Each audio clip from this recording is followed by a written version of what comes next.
I'm Jim McClure at the University of Alaska Anchorage. Will senior citizens keep their tuition waiver? We'll find out coming up next on CBS 11 News. It's a dilemma many parents face, whether or not to spank their child. But one local mom made the decision not to use corporal punishment, and for that reason, her son got suspended from school. Dinosaurs. Balls. 6-year-old Chandler Fallow is being homeschooled these days. His mother pulled him from his private Christian school last Wednesday. And really sad. Michelle Fallow says after Chandler had repeated problems with talking in class, officials at Schaumburg Christian School gave her a choice: spank your child, or he would be suspended for a day. My eyes filled up with tears, and I said, suspend him. He'd have to be suspended. I said, you know my view on spanking, and I'm not going to spank him. We do not believe that corporal punishment is overboard.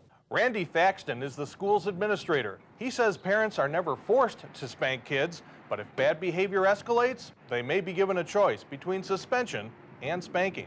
It's an opportunity for them to make progress in the behavior of their child in a Bible-based situation. In other words, the Bible supports what we're doing there. Spare the rod and spoil the child? School officials say the parents of every child are given a handbook which explains that the use of corporal punishment is merely an option.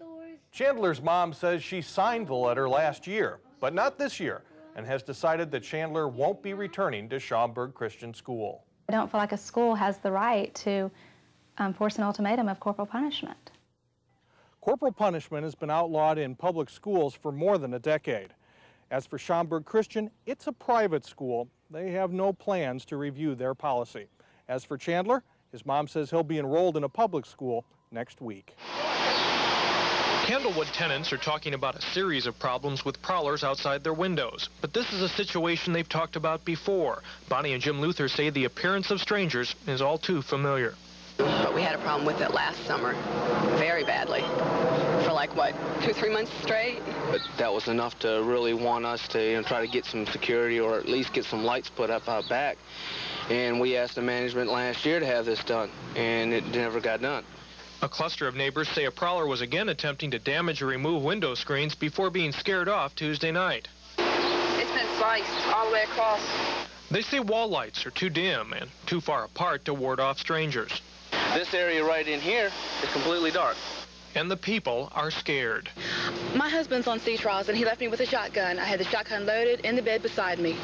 Candlewood is managed by Great Atlantic, a large management firm that manages some 51 apartment complexes with 10,000 units in the Hampton Roads area.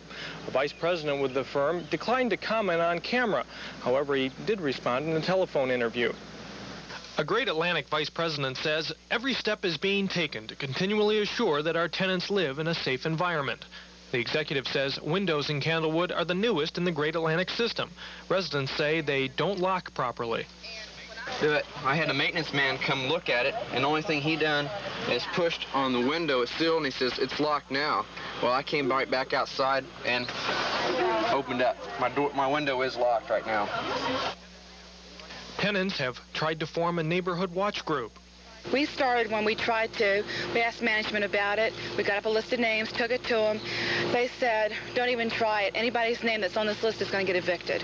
Residents also fear that by protecting themselves, someone may get accidentally hurt. My apartment's been broken into, but no one stole nothing because I pulled the gun on him quick enough for him to run. So. Jim McClure, 13 News, Newport News.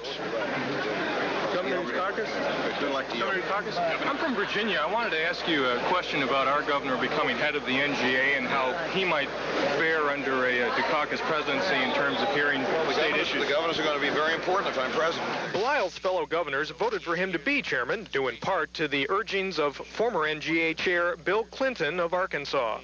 He will achieve a great deal of national exposure. Dole is Washington through and through. The time come for an insider in Washington?